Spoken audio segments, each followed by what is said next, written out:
I just recently did a video about thunderbirds. And when I was making that video, I came across a ton of pterosaur sightings. And once I dug a little bit deeper, I knew I had to put this on my to-do list, because I was just blown away. Now these sightings come from all over the world, and they are almost as frequent as Bigfoot sightings, making this a very popular worldwide phenomenon. One of the first documented sightings happened in 1603. The Native Americans told the Spanish explorers that they killed a giant flying monster. They told the Spanish explorers that they killed it when they built a huge fire in front of its cave. And this massive fire suffocated and killed the creature that lay within. And when the Spanish returned to Spain, they told their fellow countrymen that they witnessed huge monsters in the skies, making the people of Spain believe that this land was infested with huge gigantic flying monsters, and they were afraid to travel to the New World. Then, in 1673, French explorers were mapping and navigating the Mississippi River, and they stumbled upon pterodactyl petroglyphs on a cliff wall. Now pterodactyls, according to modern science, have been extinct for millions of years, but yet the Native Americans claim that they have witnessed these creatures for centuries. And there are tons of Native American legends that involve huge giant birds that fit the description of a pterodactyl. To them, it was known as the bird that devours men. The legend states that this Native American tribe was living in fear. They were constantly being attacked by a massive flying beast. So the chief decided to serve himself up as bait in front of its cave. Then this creature flew out of the cave and tried to eat him. The members of this tribe started to fire poison arrows, and they were able to kill it. After this heroic event, the tribe painted what happened that day on the cliff wall, so future generations would remember. Now this event was so important to the Native Americans that lived in that area that John Russell, a college professor, actually wrote an article about it in 1836. On September 25, 2001, a 19-year-old driving along Pennsylvania's Route 119 reported what he described as flags flapping in a thunderstorm, coming from right above his car. When he looked up, he couldn't believe what he was looking at. He described a bird very similar to that of a pterosaur.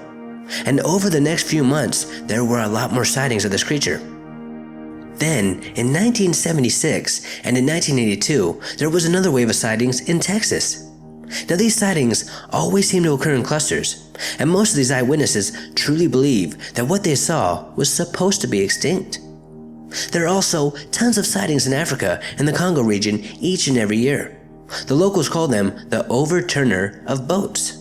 They describe a huge flying monster that is featherless, has smooth skin, an elongated head with a beak full of teeth. In 1988, Professor Roy Macau led an expedition into the deserts of Southwest Africa. He was investigating some very interesting reports. The people of that area started seeing a massive creature gliding through the air. They estimated that the wingspan must have been at least 30 feet. They told Professor Macau that this huge flying beast would appear at night, and they also said that it glowed in the dark. Even a member of this expedition claimed to have seen it. Now what makes these sightings so interesting is there have been tons of sightings in Papua New Guinea going back for centuries, and these eyewitnesses also say that these flying beasts glow in the dark, and the locals call these flying monsters the Ropen, and the descriptions from the eyewitnesses are extremely similar to that of a pterosaur. Now most of these locations are so remote that it could be possible that a huge unknown bird could still exist and remain unknown to science, especially if it only comes out at night. Now there are tons of sightings of huge birds from all over the world, and in a lot of cases, I'm sure it could just be a condor, or an eagle, or just a big bird. But some of these sightings are extremely interesting, as time and time again, these eyewitnesses describe seeing a pterosaur.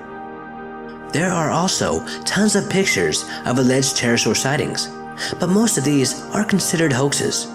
But some are still being debated to this very day. Now this picture is known as nothing more than a hoax. But after doing a little bit of digging, I found out that this picture is a remake of this picture. And this picture is not yet officially a hoax. Many experts have examined this picture, and they believe that these are real Civil War soldiers. Now it could still be a hoax in terms of the pterosaur is fake, but the question remains, why would Civil War soldiers fake a photo like this? In order for them to want to fake this, they must have heard stories of people seeing pterosaurs in the skies.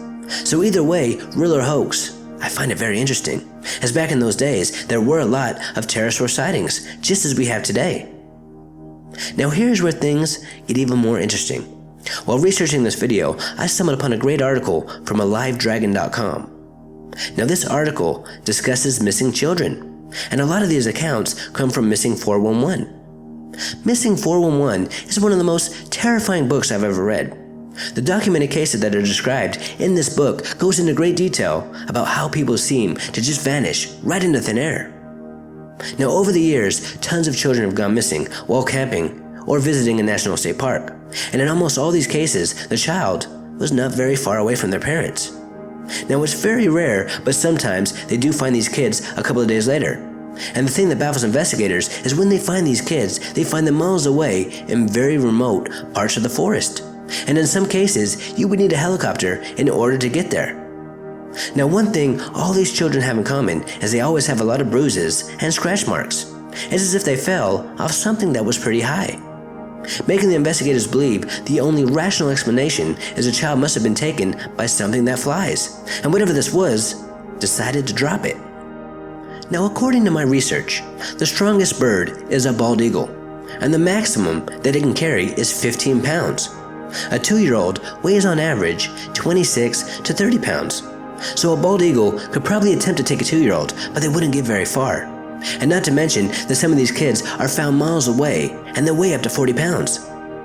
So if a huge bird is responsible for these abductions, it's most likely an unknown species, as there's just no way a bald eagle could carry a 40-pound child, especially for that long of a distance, making me believe that there might just be some truth to these giant monster bird sightings.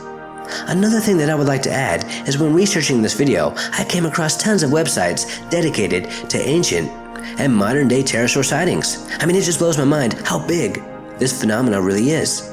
So what I'm going to do is keep my eyes open and my camera ready just in case I have an encounter of my own. Until next time, this is Paranormal Junkie.